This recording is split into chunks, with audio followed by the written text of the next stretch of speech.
118. Cercle d'influence et complotisme. Claude, bonjour. Patrick, bonjour Claude, ça faisait longtemps. En effet. J'ai lu ce que tu as écrit, et comme tu n'as pas abordé ce sujet, je suis venu te demander ton avis sur les cercles d'influence et le complotisme, très en vogue actuellement. Est-ce bien raisonnable? Comme je le disais, c'est dans l'air du temps. Rien n'est plus changeant que l'air du temps. J'insiste.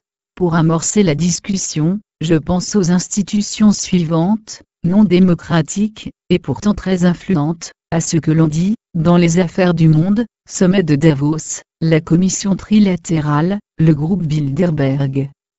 Bien. Si c'est un problème, il convient de le considérer globalement, et surtout d'en rechercher les racines, afin d'y appliquer une solution appropriée. C'est la logique même. Tu te souviens, lorsque tu jouais aux gendarmes et aux voleurs dans les cours de récréation de ton enfance? Très bien, pourtant ça ne date pas d'hier, c'était enthousiasmant. Surtout quand on était gendarme, et que l'on attrapait les voleurs. Et lorsqu'il était décidé de fonder un club, limité à quelques personnes soigneusement choisies, dont on nous désignait comme chef? C'était véritablement grisant. Voilà, tout est dit sur les fameux cercles d'influence. Le reste n'est qu'une question de niveau, ils s'exercent dans la cour de récréation du monde. Oui, mais les conséquences s'avèrent disproportionnées entre de simples jeux d'enfants et les décisions occultes, nées dans le secret de réseaux d'influence, qui contraignent la destinée des peuples et des nations. Certainement, mais ce qui permet cela, ce qui lie les jeux innocents des enfants aux intrigues et aux décisions émanant des cercles du pouvoir, qu'ils soient occultes ou publics, procède d'une source unique. Attends, laisse-moi deviner, la conscience émotionnelle? Bravo. Mais aussi celle-là même qui, à l'œuvre chez les personnes en subissant les conséquences, autorise cet asservissement. Donc, nous avons identifié la racine du problème, le centre stratégique déployant cette manière d'être de la petite enfance aux arcanes feutrés du pouvoir. Le niveau de conscience. Et la solution? Disons, une solution possible. Oui, restons modestes. Travailler sur la conscience. La conscience globale? Le niveau de conscience globale n'est que la somme, la résultante de celui de chaque conscience individuelle. Mais il importe que le mouvement prenne forme à la base. Pourquoi?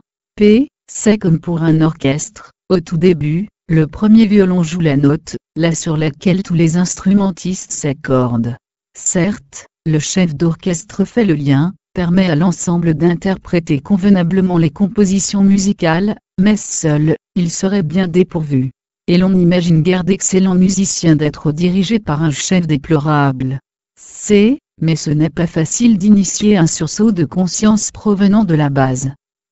Non, et pour plusieurs raisons, trop occupé par la vie sociale, insuffisamment informé, accaparé par la conscience émotionnelle. Ces trois éléments, non limitatifs, témoignent largement de la difficulté de l'entreprise, de l'envergure du problème. Sans oublier le refrain, à leur place, j'en ferai autant, né de l'envie et de la cupidité. Qui, ne l'oublions pas, proviennent d'un manque de connaissances, et d'un mental submergé par des vagues émotionnelles. C'est vrai, je me suis laissé emporter et j'oubliais ce principe fondamental, comprendre et ne pas juger. Mais bon, ça peut prendre du temps. Assurément. Depuis l'époque de Cro-Magnon, le cerveau mammalien, siège des émotions, n'a guère évolué. Ces dernières sont même renforcées par le cortex, réflexion, intellect, publicité, médias, l'air du temps, comme tu l'invoquais, nous incitant à rechercher et vivre pleinement nos émotions. Du pain et des jeux. Cela non plus n'a pas changé, bien au contraire. Et alors? Si l'on a la chance de se sentir concerné par la connaissance de soi, et le changement de niveau de conscience, œuvrer patiemment au quotidien et partager. De quelle façon? La plus importante, être. C'est tout. C'est déjà beaucoup. Cette transformation intérieure induit une capacité d'attention et d'écoute. sans jamais imposer, elle respecte la personnalité et le temps de chacun. C. Et attendre patiemment que la masse critique soit atteinte, provoquant le basculement, signant l'émergence d'une nouvelle conscience. P. Être pour faire naturellement les choses, sans attente. C. D'accord, mais en attendant, que proposer? Que dire? Sachant que l'on ne verra sûrement pas la mutation espérée. P. D'observer en soi les effets du changement de niveau de conscience, comment la connaissance de soi défait peu à peu les liens émotionnels qui nous entravent, créant souffrance et dépendance. Puis, apprécier cette liberté intérieure retrouvée.